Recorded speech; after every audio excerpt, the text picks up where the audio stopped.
Good evening.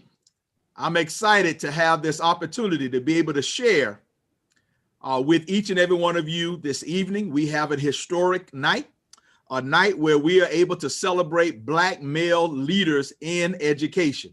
In Pittsburgh, we have never had what we have now, with Black men leading Robert Morris University with Dr. Chris Howard, CCAC with Dr. Quintin Bullock, and PPS, Pittsburgh Public Schools with Dr. Anthony Hamlet. We are so excited to have them here today. I am Dr. Darrell Trevino Kennedy. I am the senior pastor of the Rodman Street Church in the city of Pittsburgh and virtually around the world. I am also the founder of the Life Male Science, Technology, Engineering, Arts, and Math Academy. I know the importance of education.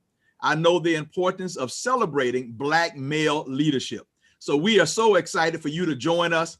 This is our 10th year doing March Madness Men's Revival. The first time we've had to do it virtually. I had these men scheduled to come last year, but because of COVID-19, we were unable to gather. So I wanted to be able to bring them back because they have some powerful stories that they want to share with us, the work that they are doing in the community and the various other things. So we are really excited to have them. I'm going to ask now that they will introduce themselves. We're going to begin with Dr. Christopher Howard. Thank you very much, Reverend Kennedy. It's a pleasure to be here. I'm Dr. Chris Howard, the 8th president of Robert Morris University. I've been the president for about 5 years and also was the president of Hampton-Sydney College for almost 7 years, a liberal arts college for men. So Darrell, there's no more important topic than this. And I also have two Black sons. And so, you know, when they behave, they're my sons. When they misbehave, they're my wives, but I'm happy to be here. Well, thank you so much. Yeah. Dr. Bullock. Good afternoon to everyone, and thank you, Dr. Kennedy, for the opportunity to participate in today's discussion. I am Dr. Quintin Bullock, president for the Community College of Allegheny County, where I have had the pleasure to serve as president for 7 years. I'm also the former president for Schenectady County Community College in upstate New York. And lastly, I'm a proud graduate of Prairie View A&M University, where I had the pleasure of earning my bachelor's and master's degree and went on to University of Texas Health Science Center Dental Branch to earn my Doctor of Dental Surgery and postdoctorate at the University of Rochester School of Medicine. So I am a strong supporter of STEM and health sciences and look forward to today's conversation. Thank you. Dr. Anthony Hamlet. Hey, good morning, good afternoon, everyone. I'm Anthony Hamlet, superintendent of Pittsburgh Public Schools. And it's unbelievable that time has flown so fast. I've been in Pittsburgh now for 5 years, unbelievable. And it has been a whirlwind, I can tell you that. And we are proud and extremely happy of the work we're doing, but we're not satisfied where we are. We want to continue to push until all of our students are proficient in going to college, career, or technical university to further their careers or become productive citizens in the United States. And so that's one of our missions. That's our goal. That's our focus. But also make sure we reach out to our higher ed partners and work together to create this ecosystem, this next gen ecosystem that will really support not just our students, but our families. Because we know if we support our families and support them in certain ways, that will enhance our students' educational outcomes and increase their proficiency. So we're excited about the work we're doing and the partnerships that we have in the community. Well, looks like I'm the oldest person on the line. I've been here 11 years. I just crossed over 11 years the second Sunday in February. I arrived in 2010 and it was more snow than I'd ever seen. I'm a Florida boy, like Hamlet, and I had never seen so much snow. We got 2 Texas guys on here with me, so we got a lot going on here, but we are really excited. I would like for you to discuss your vision of what Black men need to be doing to lead our communities through education. Well, I'll start. You know, I look back in my early years when I started out as a high school science teacher, working in urban school district, teaching physical science and biology. And it was important for me to really provide examples to underserved populations how to appreciate and enjoy the sciences. and to let them know that science is not difficult. Science can be learned if provided the tools and the motivation to assist them in the mastery of the discipline. And I think it's important within our educational systems that we have representation of persons that represent the community in front of the classroom, because it allows our students to have a sense of connection and representation to say, wow, if he can teach biology, then I can learn it. If she can teach mathematics, then I can learn it. And one of the greatest tools of education is the classroom teacher, because the teacher is the one that is closely connected to the student throughout their educational growth and development.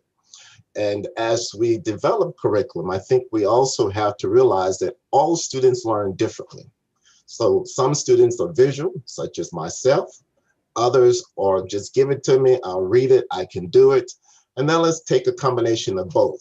And part of our role at the Community College of Allegheny County, we reach students where they are, and we provide them the necessary educational structural tools to assist them in beginning their education, continuing their education, or just taking advantage of opportunities to get ahead.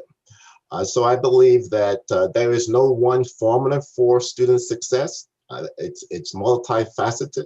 And I believe that we all have ways that will motivate, encourage, and stimulate success that will take our students very far. I'll piggyback on that very quickly, Dr. Bullock's comments, which were spot on. So my comment, DC, for Black boys is understand you're supposed to be in the room. You're supposed to be there. Don't think for a moment that you're not supposed to be there. I use a term at Robert Morris University called agency. Agency means that if I do A and I expect B to happen, it will happen. If I do A and I expect B to happen, it will happen. And sometimes Black boys don't necessarily think that they have a chance to affect change and make a difference, whether it be, as Dr. Bullock was saying, in the classroom, or whether it be just in society in general, but you are supposed to be there. And also understand that, hey, if you're trying to master something, if it doesn't come the first time, that's okay. You can learn it a different way. You can roll up your sleeves and get there, and work ethic will get you there. Now, I always jokingly say that, I put in my bona fides, I'm an Air Force Academy graduate, distinguished graduate. I'm a Rhodes Scholar. I have a doctorate and master's from Oxford. And I have a master's of business administration from Harvard Business School with distinction. But I had to get a math waiver to go to the United States Air Force Academy. I had everything else. I was just that close with my math score. But when I went to the Air Force Academy, I got all A's and B's and all my science and engineering and math courses. And I, as we young folks, I crushed it, folks. I did. I'm not saying it's a brag at all. I'm saying is that if you put your mind to it and you get the assistance you need, and you don't have to be an island, you don't have to do it by yourself, you will be able to overcome these things, and to have that positive attitude and have that sense of agency. You're supposed to be here. It is not a mistake. It is not an accident. You're supposed to be in the room. Excellent. Hamlet. Excellent. Also to both doctors, Howard and Bullock's point, we want to make sure that we focus on modeling the expectation. We are here. I have a doctorate from Nova Southeastern University. My master's is from Nova Southeastern University in educational leadership, and I graduated from the University of Miami, Florida. You know what? You have to put it up right. It's this way. You just did Texas Longhorns, but again, making sure that we get back to our young Black males and present in front of them and say, hey, this is who we are, but also understanding all of us have a story. We are here. Yes, this is our journey. We're still on our journey, but we are here. We started where you are. I tell my children, our students, I see myself in their eyes on a regular basis, and I tell them about my story, how I grew up, rough neighborhood, poor, etc. But I had a vision. I know what I want to do. In front of very early on, I said I want to go to university, and go to college, and play football, and go to the NFL, and then become successful in whatever. I didn't know what I want to do, but I know with education and having a degree, opportunities and doors will open. So I set myself down that path, and don't fall into the negativity. Don't fall into things that people tell you that you can't do it. You don't have the capability. Again, you aren't supposed to be here. You shouldn't be in the room. No, stay focused, stay committed, educate yourselves. So when the opportunity comes, you're ready, right?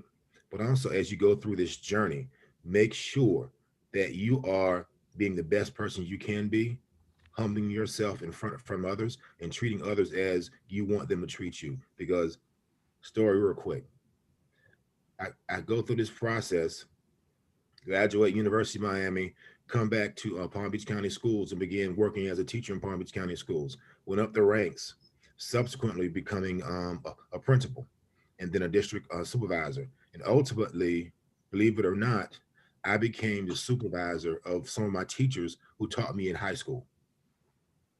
And so those connections, those relationships, and they trusted me because they know what type of person I was when they had me in their classroom. I was young, I was positive, I was inquisitive, and I wanted to do better for myself and wanted to be educated. So what you're doing now matters in the future. So again, stay focused, stay committed.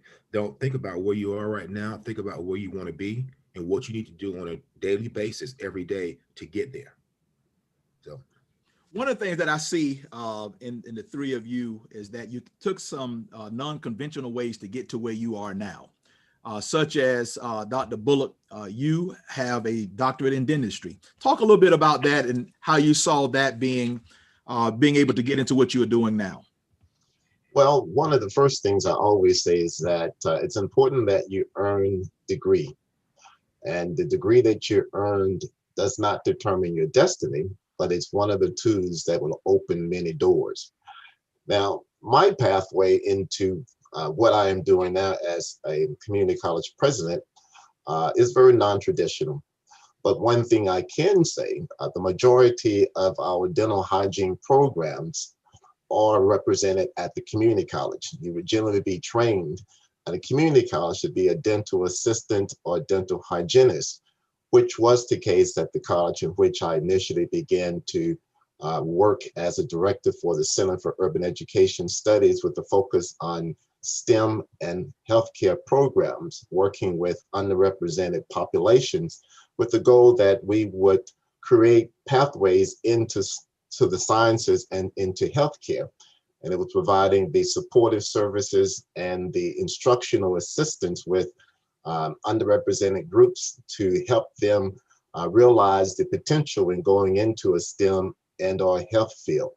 My background in dentistry includes all of the core sciences. So any of the advanced sciences, microbiology, pathology, biochemistry, are all elements, anatomy and physiology. So I can teach any of those courses in the sciences because of my background. In addition to that, dentists are trained to be analytical, critical thinkers. So we are very critical and analytical in our thoughts. We're very organized. So you think about higher education and higher education leadership represent the skills that align with the traditional college leaders who do come prepared with a different analytical focus. So it gives me that equitable edge to also work in that area. So when I look at careers, I always tell my young men and women to don't think that you can only do one thing. If an opportunity opens, nothing lost in exploring it. If you don't like it, it's okay. Try something else. And I also mention to them that your determination and your destiny is in your hands. So whatever you choose to do, do it. This was not a career path that I had chosen. My goal was to be working in the healthcare field, but an opportunity opened and it affirmed where my areas of interest and strengths lied. I took advantage of it. I've had a very successful career as working as an executive dean, a provost, and 2 college presidents. So I challenge everyone, go for it. If you want a doctor of dental surgery, you can do it. And if you want a doctor of philosophy, you could do that, or a doctor of education, or any of the doctors that are out there will open any door that you desire to go. The important thing is that you earn a college degree and go as far as your motivation will allow you to achieve. Thank you. Dr. Howard. Yeah, it is a case of a couple of untraditional people, but capable people. And to piggyback on what my friend Quentin said, by the way, Quentin and I met in school. We went to the new president seminar at Harvard's Graduate School of Education.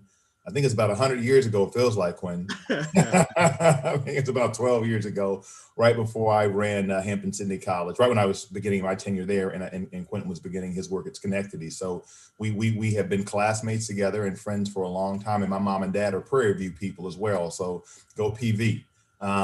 But in terms of my journey, I'm a military officer. I'm a retired Air Force Lieutenant Colonel. I did 8 years active duty, 13 in the reserve, including 1 year mobilized to Afghanistan, running human intelligence operations. And at the end of the day, if you're a military person, you are a servant leader.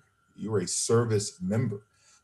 Your job is to be there for your airmen, your troops, your sailors, your Marines, your Coast Guard members. And so that attitude and aptitude for service is what has served me very well. Well, they overuse the term service as a university president. Now, along the way, you deal with the complexity of military operations, and like Quentin was saying, it gave me a sharpened mind for planning, for strategy, and most importantly for leadership, helping motivate people, create a shared vision to move an enterprise from one place to another place, physically, emotionally, mentally, even spiritually. So my time in the military helped me and set the foundation of leadership and servant leadership in particular. And then after that, having spent some time in the corporate world and understanding how business works, is because my friend President Bill Harvey from Hampton says we are in the business of education, Chris. So we're not a for-profit entity, but we have to understand how the money works. And so spending time at General Electric as a general manager, kind of a junior executive at Bristol Myers Squibb, let me understand complex business finance, funding, marketing, sales, operations that have served me well. And finally, I started a nonprofit with my wife years ago called Impacting Lives, where we bring South African students of color to visit. So just that sort of overlay of understanding the globe and having a global outlook has helped me as well. I would say in closing that years ago, I got to know a lot of people at Morehouse. I know that's DC's alma mater, you can tell by his wonderful background, and thought for a minute, and what got me to gravitate toward actually leading in higher education was actually Morehouse. Both my sons' godfathers are Morehouse men, one of whom Daryl knows very well, Mark Allen. And I thought to myself, maybe one day I'd find myself in an administrative leadership role at Morehouse. And my cousin's a professor there. I'm very close to President Thomas and people before that, but it was the aspiration and inspiration of Black men in leadership that got me into thinking about the space. And then was at the University of Oklahoma. I got my first break, kind of fell into it and never looked back. That was 16 years ago. Wow. Well, early 90s, late 80s, when I was looking at you, Hamlet, on television, had a lot of Miami Hurricanes who played with a bunch of you guys at Morehouse with me. And oftentimes they look at us as just Black athletes. And oftentimes they pigeonhole us into being gym teachers or into discipline, working with kids through discipline. So how did you navigate through that? It's interesting that you say that. So let me tell you about my situation, how I got here. So Dr. Bullock hit the nail on the head, right? You have to, or you should get that degree. It will open doors for you, doors you wouldn't you imagine that you will go through. But having that degree and that knowledge will open up those doors and get you the opportunities that you need to have to be successful. So when I graduated University of Miami, I graduated in general studies because I went to various schools. I was inquisitive. I wanted to learn a lot, and to end up getting my degree in general studies, but concentration in sociology, psychology. But also on the other side, I took marketing and public relations as well. So I was just interested in a lot of things. And so I graduate University of Miami, get drafted, putter around the NFL for a bit, then finally decide, it's time for me to grow up and go home and get a real job. so, so I always wanted to work with children. I saw myself as being a social worker, getting a master's in social work, counseling children, etc. In fact, one of my first jobs, not in non-NFL, I worked as a family supervisor in a group home for children. So again, that was my trajectory. But the football bug kept biting me. And so I decided I want to become a high school coach. And so I started off as a substitute teacher at the first alternative education program in Palm Beach County, Gold Coast Academy for behavior students. And I started as a sub in that position. And I was in the position as a substitute teacher. So one day, like a month into my tenure there, the principal comes and sees me and says, "Hey, why don't you apply for your teaching certificate?" I said, "No, I don't want to be a teacher. I'm just here for the moment right now, just helping out." She said, "You'll get paid more money." I said, "Okay, I'll apply for that." I'll apply. So I applied. And of course, I had the degree, I had the credentials. I got my 2-year certificate and 2-year certificate, non-renewal certificate to begin teaching and become a professional teacher. So at that point, I applied for a position at Wellington High School so I could become a coach. And also I became a dean of students. And so I go to Wellington High School. Long story short, I ended up going through the ranks. And when I was a teacher, I said I never want to be an administrator. So one of my mentors came in as a Black superintendent in this suburban white area, and really educated Florida A&M graduate, football player, and he became the principal there. And so a month into his tenure, he came to me and said, "I want you to think about becoming a teacher or a special assignment as a dean in student services." I said, "No, I'm not interested in being an administrator. I'm good. I'm good in the classroom." A month later, after that, he comes back and says, basically, "If you want to work here, this is what I need you to do." Okay, sure, I'll do it. Okay, I'm good. Let's go. And so anyway, becoming the dean of students and really seeing the response that I had with students, really seeing how I connected with them, was drawn to the high performing students, the low performing students, the special education students, the EL students, English language learner students. Students gravitate toward athletes, and so that was a plus for me. I could talk to children that other adults couldn't because I was a football player, I was an athlete.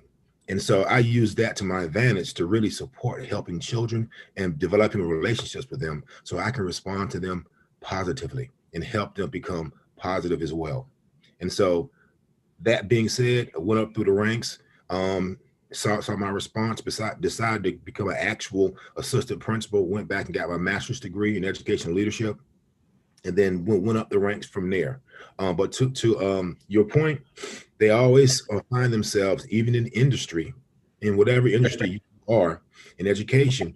My first principalship was, because I was a big Black guy, I was at the behavior school, my first principalship. But they saw the turnaround in the program, and they were saying, "Oh, well, we don't have any out of school suspensions. What are you doing?" It's creating that culture of positivity for children. It's creating that culture of positivity for our educators there, so we can have this ecosystem, as you would say, that is positive, always motivating, always supporting, always helping each other. And culture trumps strategy every day. You guys know that. So if you don't get in there and change the culture and transform that, you will not get the results that you want to have. And so from there, went on up. And my trajectory in Palm Beach County, started the behavior school, went to another behavior school. We opened a brand new state-of-the-art behavior school for students. Then from there, I went to JFK Middle School, and then Palm Beach Lakes High School, and then Central Office. And then I find myself here in Pittsburgh, doing the work, getting the work done. And the same truths back then hold right now. You got to stay focused. You got to stay humble. You got to stay committed. You got to understand what what the mission and vision is, but also what your purpose is of where you are. People ask me all the time, you move from West Palm Beach to Pittsburgh. What is wrong with you? Do you know it's cold up there? I said, I was called here for a purpose. Mhm. And I will not leave until I achieve that purpose, regardless of what's going on, because I'm staying focused and committed to the children in the community of Pittsburgh. Thank you. Thank you. Well, The most powerful force on earth is an educated, empowered, engaged, and employed Black man. This reality is the root of all the insidious attacks to deny Black men access to these things. How do we, as a community of Black men with varied backgrounds, education, economic status, push back against the establishment that fears us? I think number one, it's important for Black leaders to reach down and bring along other individuals and to provide them the mentorship, the motivation, and the encouragement that is needed for them to overcome the challenges and obstacles that they may be currently facing. I also believe that we must show them all of the opportunities that they have before them. You know, I cherish mentors, and I have multiple mentors that I work with, even in my latter years of my profession. But one thing that has stood out to me over the years is something that mentor said to me many, many years ago that I have not forgotten, that I always share. And there are things that I like. I love cars and I love homes. Both of those are expensive. And they said that if you want those things, that you must have a good job or great career that pays competitive wages. And the mentor said to me, remember, Quentin, algebra, biology, chemistry comes before Lexus, Mercedes, and Porsche. In other words, you got to get your education, get it in the STEM of the healthcare, and then you can buy your Lexus, Mercedes, or your Porsche. And that stuck with me. And I've had the Lexus, I've had the Mercedes, I just haven't had the Porsche. But it's on the list. It's on the list to go. But my point is, giving examples, job shadowing, so that they can see an example of a career. You know, what does it take to help them understand while in grade school, why are you learning how to write? Why are you learning how to read? What's important about math? How does the science tie into this career? So as they are taking their classes, they're taking their studies very seriously. They're also looking for extracurricular activities that allow them to not only have the instruction that's within the school, but also engage in extracurricular activities. I was raised as a single mother. My mother and father divorced in my early years, but my mother was very strong and very disciplined. So I was in 4-H, I was in Boy Scouts, I was in Upward Bound, because she said, idle mind is a troubled workshop. So she made sure that me and my brother and sisters were actively engaged. So I was very active throughout my younger age in exploring and participating in different events to keep my mind stimulated and focused. So by the time I graduated from high school, I knew what I wanted to do. It wasn't a question about what do you want to do, Quentin, now that you're out of high school. I knew I wanted a career in the STEM and healthcare field. And that was developed by connection to mentors, professionals in the career, which I remember Dr. Stone, who was one of the first prominent African-American gynecologists in Houston. His wife was my first grade teacher. And I remember very vividly when he came to the school in this long black car, and you look out the window, I said, what kind of car is that? It was a black Cadillac, one of those Cadillacs with the wings on it. Remember the 1960, 50, 59 or 60 wing. And I said, what does he do? He's a medical doctor. I said, that's exactly what I want to do, because I want to get one of those big old cars. Although, you know, that seems, you know, very different. But it is a motivating factor when they can see one that looks like them and hear their story and align those experiences to what they're doing.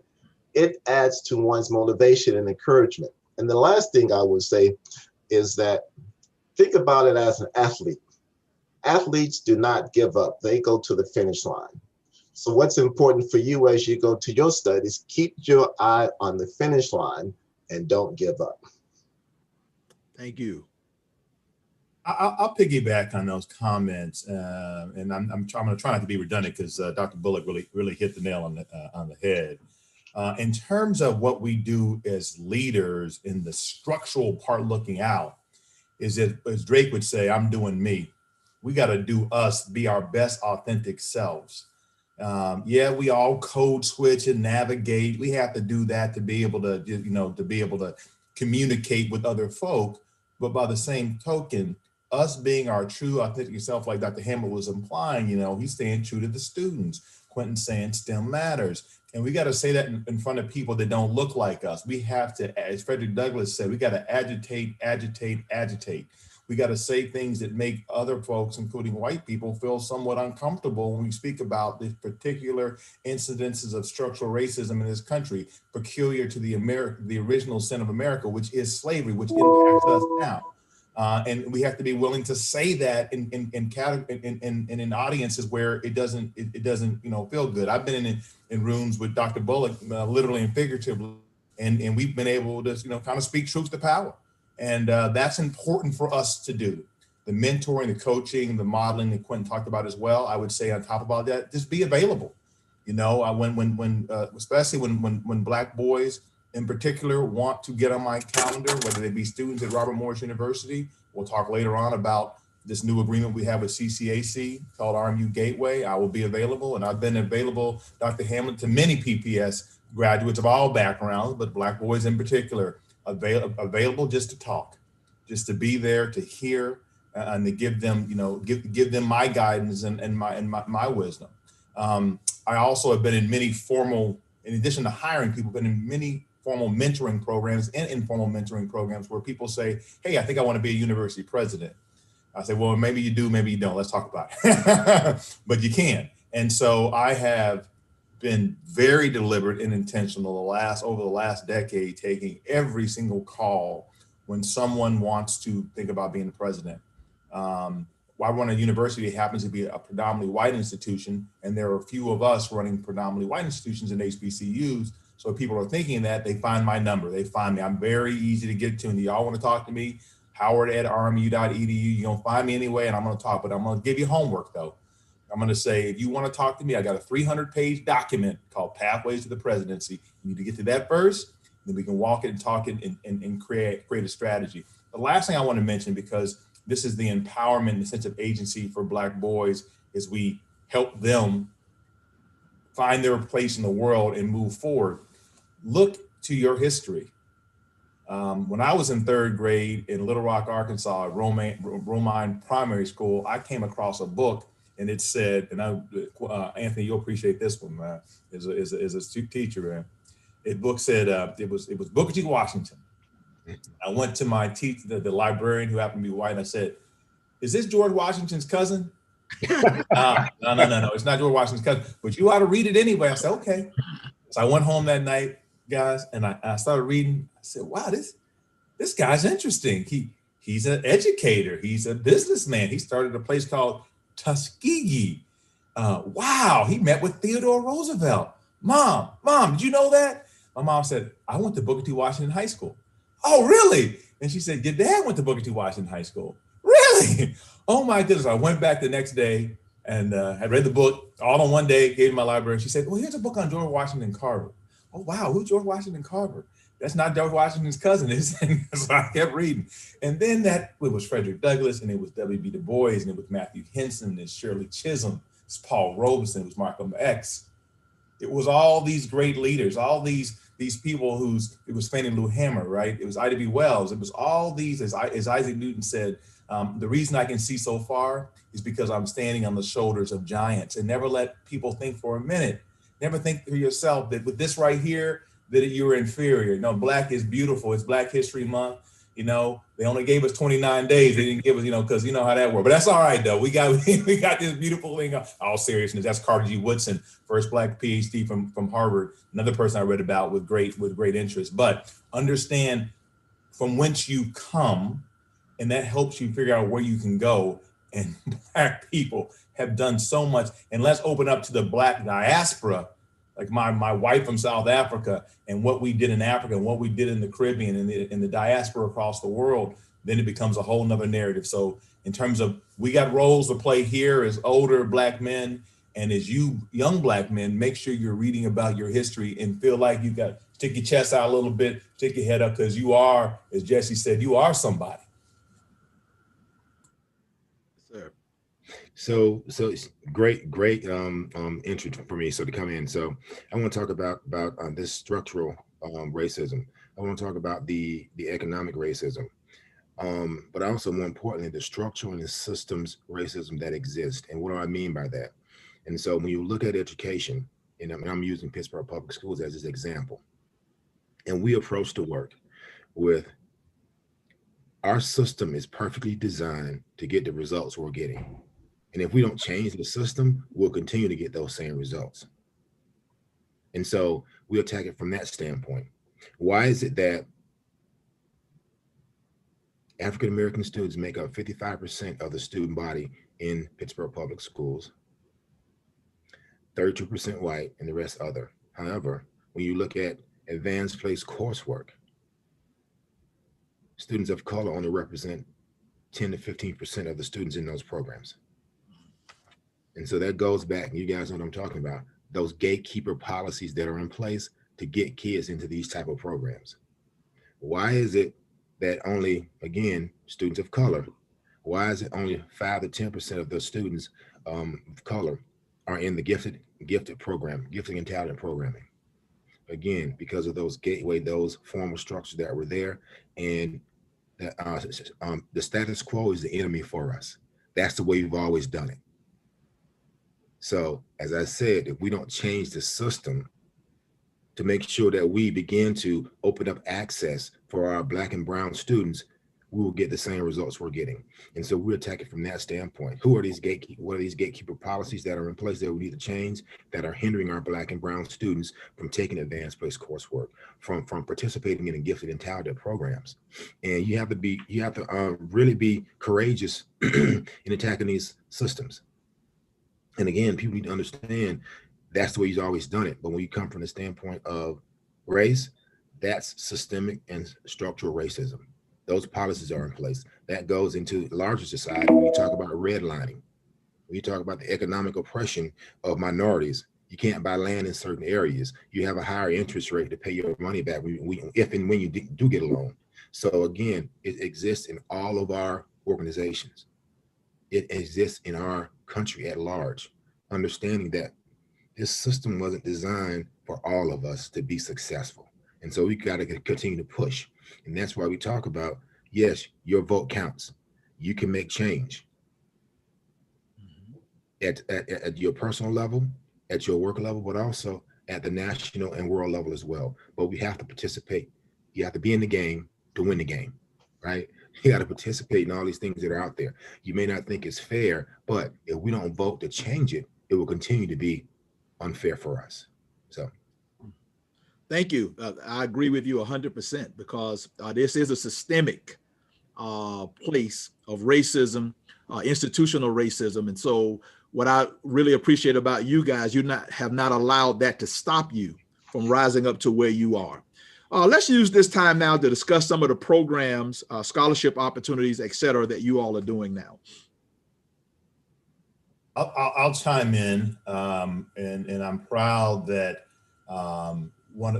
actually, I'm involved with Anthony and Quentin on various levels, but our most recent announcement of scholarships and programming is with my good friend here, Quentin at CCAC. So we have formed a program called RMU Gateway, where we have partnered in consortium with dual enrollment and dual admissions with the Community College of Allegheny County, Community College of Beaver County, Westmoreland Community College, and Beaver County Community College. So the four Butler County Community Thank you very much, Quentin. Boy, Roger would kill me if I didn't get that right, or Nick would. Sorry about that. Butler County Community College.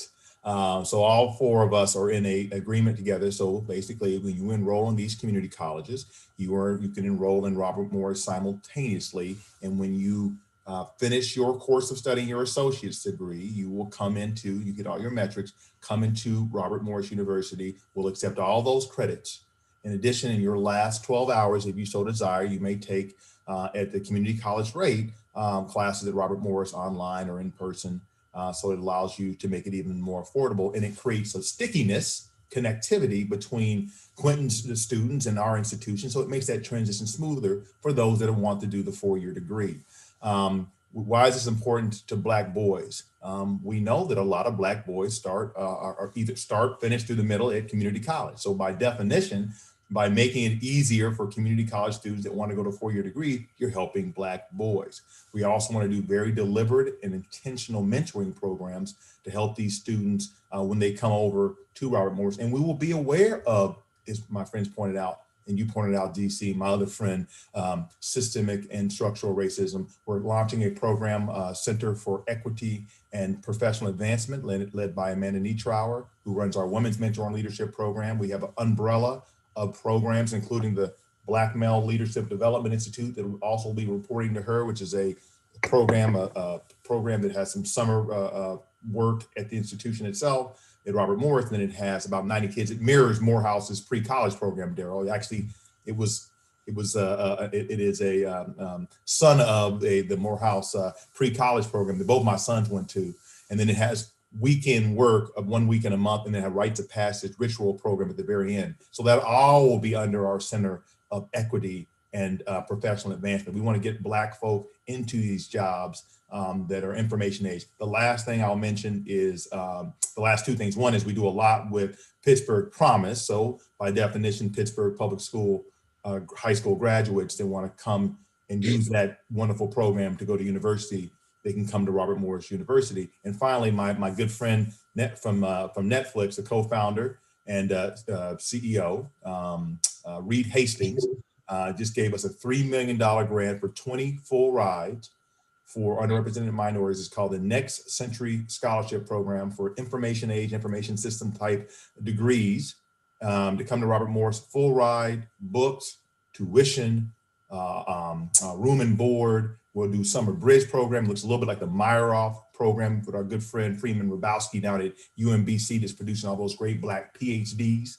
This is a program to get you, that Porsche, that Cadillac, and that Mercedes, Quentin, to get those great information jobs in the workforce, which we know are not going to go away. They're COVID proof, they're recession proof, they're not going anywhere. So we just launched those, and I'll make sure that Dale gets the link because you need to apply. I'm looking at you need to apply for that. And if you can't get that one, we've got another program for you. So come to RMU.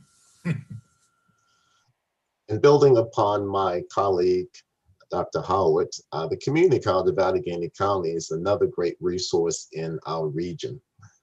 We offer scholarships through our CCAC Educational Foundation that all students can apply. We also provide assistance through emergency funds if students are not eligible for aid or just need some additional boost to cover their expenses. We value the work that we do at the college, and we make every effort to maintain affordability. 69.6% of our graduates graduate debt-free, meaning they graduate and they can go directly into the workforce, or they can transfer onto their 4-year college university to continue their studies.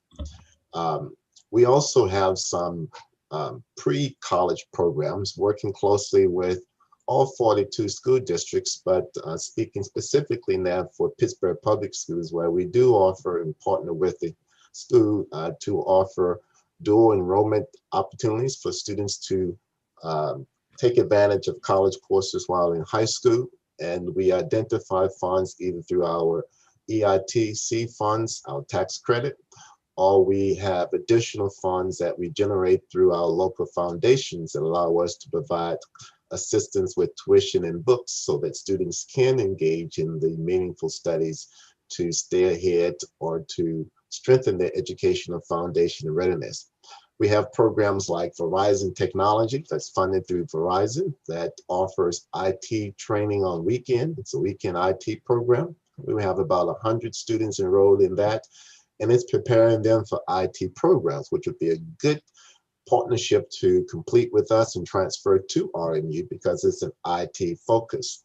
And the pathway now, having almost 100 students in that program, sets a good foundation for students to see the value and the advantage and the readiness so that they're even more successful when they come in full-time as a college student and continue their studies with CCAC.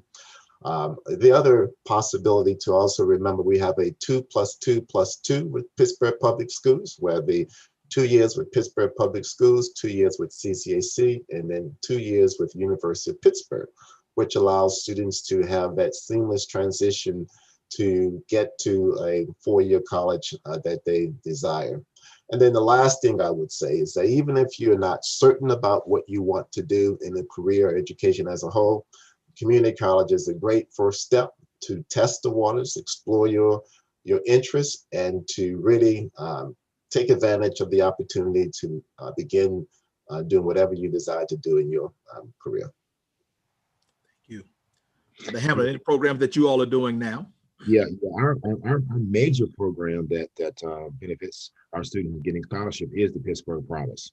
And so the Pittsburgh Promise is a direct access for those Pittsburgh public school students, but also charter school students as well. Any public school a student that attends in the city of Pittsburgh, they are the direct benefit of recipients of those, the Pittsburgh Promise dollars.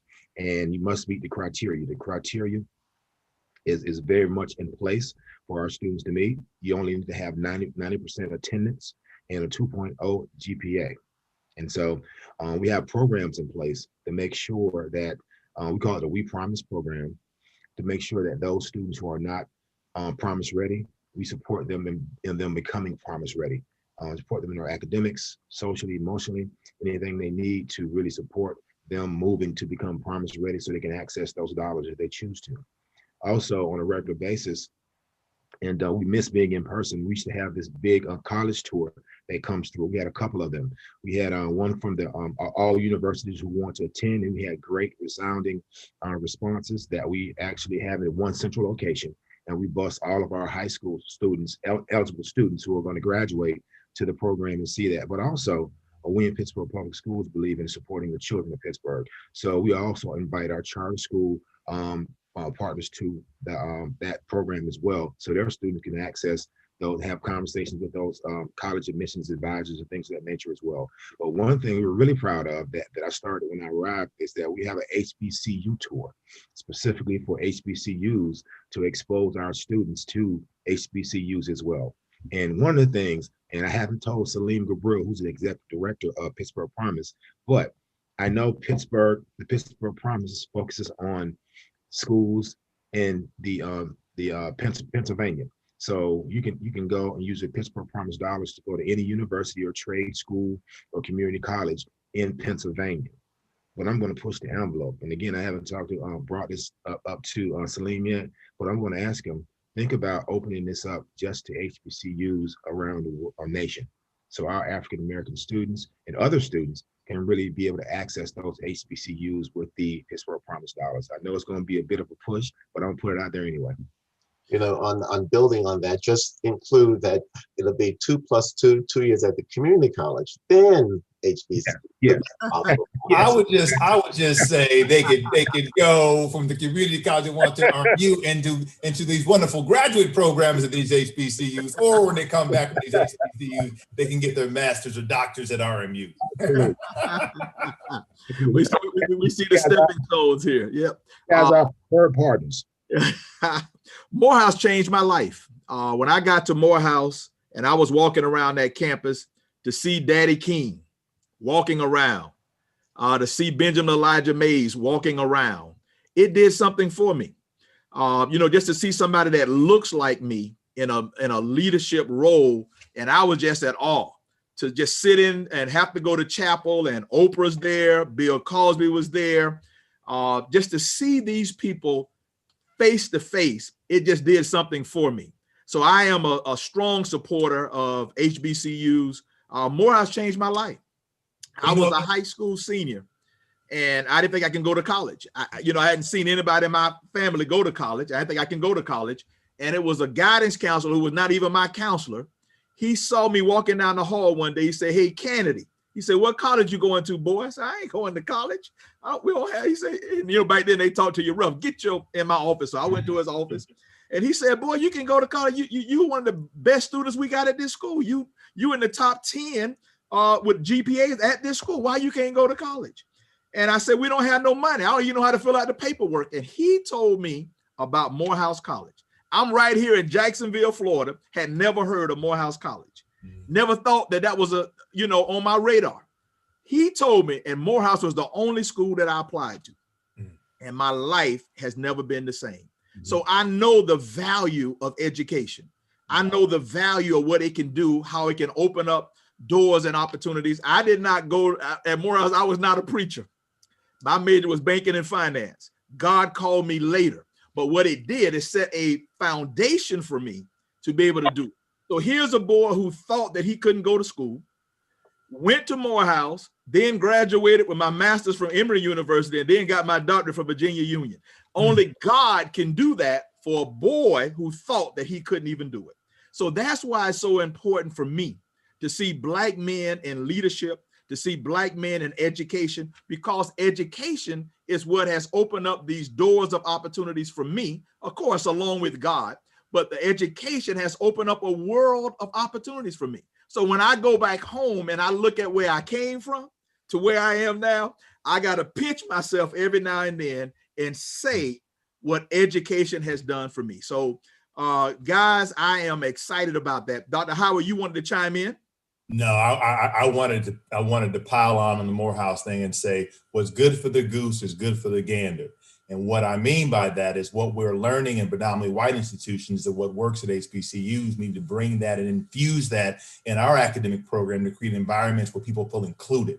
When we are not the house, but we take a little bit of the house to our house. And again, the Black Man's Leadership Development Institute is based on the whole Tavis Smiley, Coca-Cola pre-college idea they brought down to Morehouse, and it's a mini-me version of it, DC. But I'm so happy that counselor pointed you to the house, because we are blessed to have you in our midst. I thought we were gonna get a sermon, fellas. I thought we needed to sit back and start fanning ourselves. I thought Rev was gonna give us a sermon, but thank you. It's an honor being with you, man. And this is just thank you for this opportunity to hear your wisdom and be a part of your leadership vision. Thank you. And finally, if each of you can give us a closing clarion call to Black men and boys. As you begin your preparation for next steps, I invite you to consider the Community College of Allegheny County as a potential option.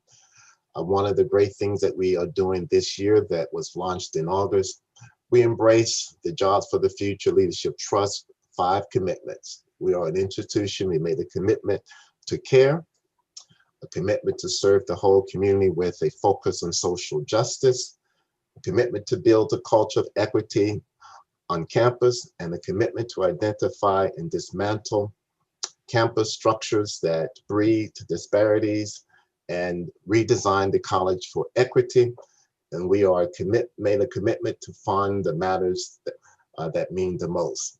So we are about the business of providing high quality equity within our doors, and we look for every opportunity that we can to be a part of the educational development of our community. And remember the ABCs that I shared with you earlier. Biology, algebra, biology, and chemistry comes before Lexus, Mercedes, and Porsche. You have a great future. Look forward to being a part of your journey. Thank you. Well, at Robert Morris University, we like to say we're big enough to matter, yet small enough to care.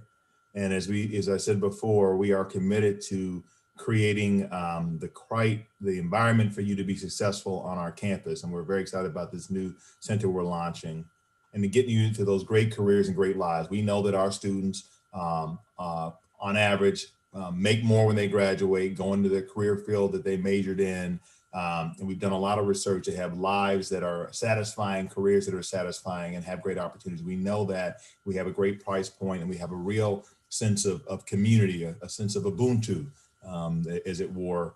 We are a sense of togetherness. But in terms of my sort of personal sort of charge and consideration to you, I'll say it in two parts. There's a written by W.B. Du Bois when he wrote a book called The Soul of Black Folk down at Atlanta University, down where Morehouse is. In 1903, 1904, he said, the problem of the 21st century is a problem of race. What does it feel like to be a problem? He sketched out as an intellectual question. And what he wanted to go on to say is actually, you are not a problem. You are an opportunity. Don't think for a minute that you are a problem. You are the answer to problems. And the other thing I'm gonna quote one other piece of literature from Dickens, A Tale of Two Cities. It was the best of times. It was the worst of times. Why do I say that? There are challenges that all my brothers in here and I have discussed about. Some of them are structural and systemic.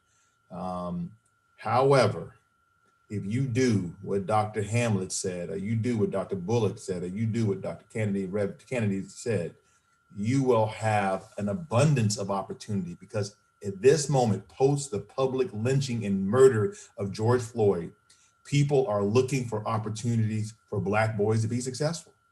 So if you do those ABCs right, if you take advantage and treat people with humility, like Anthony was saying, if you listen to your guidance counselor, there are so many scholarships and so many opportunities just waiting for you. So please don't think for a second, you're not a problem, you're the answer. Yeah, awesome guys. So just to piggyback and say the final word on my side is that number one, Pittsburgh Public Schools is committed to transforming itself to become a better place for the children of Pittsburgh. And that's why I made the statement of our system is perfectly designed to get the results we're getting. So if we don't change the system, we'll continue to get the same results. We're committed to changing this system, breaking up this system.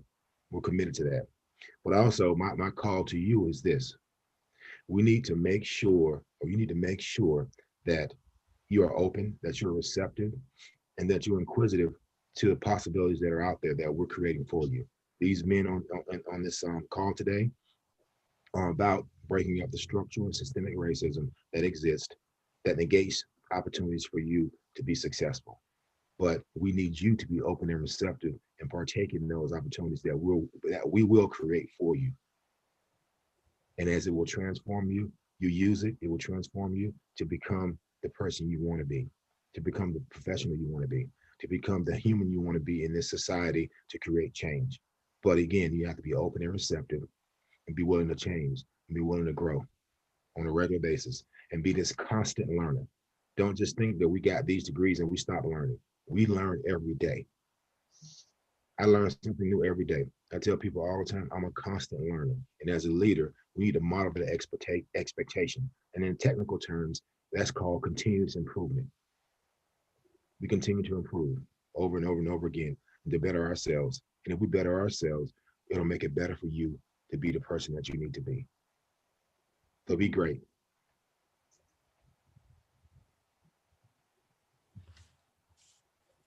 Went out. So thank all of you for joining us. We are starting the Life Male STEAM Academy this year. It is modeled after Morehouse and what I learned as a student there. We are very intentional about getting Black boys to be on the top. We are very intentional about them being involved with STEM because we know that's where the job market is in the 21st century. So as you can see today, we are looking to do it. We're going to start Life Male STEAM Academy. Life stands for living intelligently fulfilling expectations. We're going to start with 6th and 7th grade in August of 2021. So we are excited about that. We're going to add a grade a year. In year 6, we'll have our first graduating class. That year, simultaneously, we're going to add K-1. So over a 10-year period, this will ramp up to be a K-12 academy centered around Black boys in STEM, and we added the arts. There is no other K-12 academy centered around that in the country. So we are looking forward to being that example. If you have a child, you have a son that's in the going into 6th or 7th grade, we want them to register. Go to our website at lifesteam.org. Thank you, gentlemen, for joining us today. This has been a rich conversation, and we look forward to continuing the conversation, continuing your success at your institutions so that we can make life better for Black men and boys. Thank you very much. Thank you for having us.